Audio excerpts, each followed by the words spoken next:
ونصلي على رسول الكريم.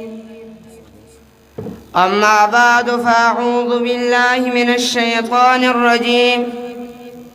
بسم الله الرحمن الرحيم. يا أيها النبي قل لأزواجك وبناتك ونساء المؤمنين يدنين عليهن من جلابيبهن. صدق الله العظيم. وقال النبي صلى الله عليه وسلم: المرأة عورة، أو كما قال عليه السلام. محترم علماء کرامو او طلباء عظامو او زما د مجلس ملګرو، السلام علیکم ورحمت الله وبرکاتہ.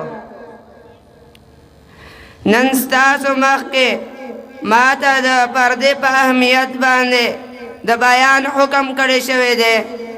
زه به کوشش کوم چې په دې موضوع باندې ستاسو وړاندې د قرآن او حدیث نه څه ارشادات پیش کړم. محترم حاضرینو، صرف اسلام د دنیا هغه واحد او مقدس مذهب دی کوم چې د انساني ژوند د هرې هڅې په باره کې هدایات او احکامات ورکړي دي.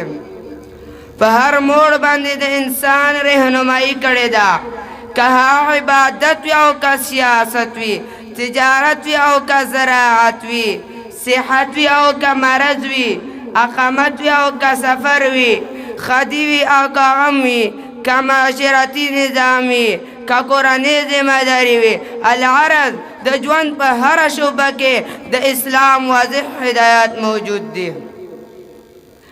اسلام ته چې د کومو خصوصیاتو په بنیاد د دنیا اعلی او افضل کامل او اکمل مذهب کې دو شرف حاصل لے.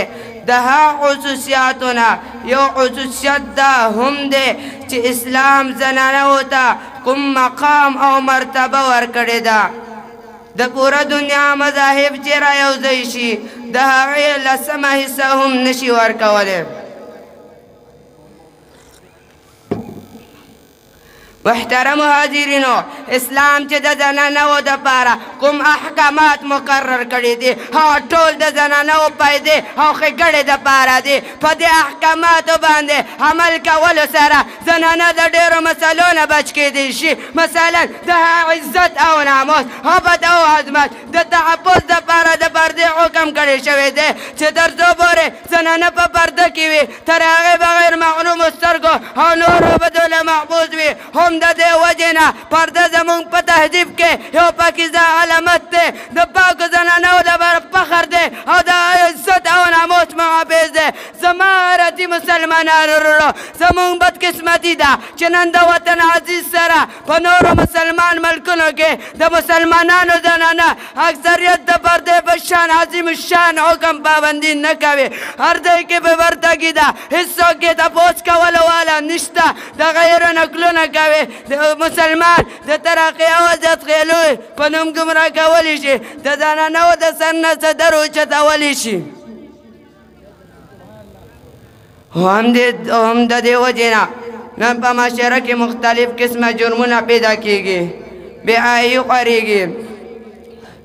اسلام د دې ټولو عربیانو د وجې نه د پردې په شان عظیم نعمت ورکولو سره سره د هغه عزت او ناموس حفاظت کړی دی. معاشرې د تباهۍ، انتشار او د بدبختۍ د ګندګۍ نه بچ کړی ده. انسانیت ته ابدي د زړه سکون، آرام او حقیقي مسرت ورکړی.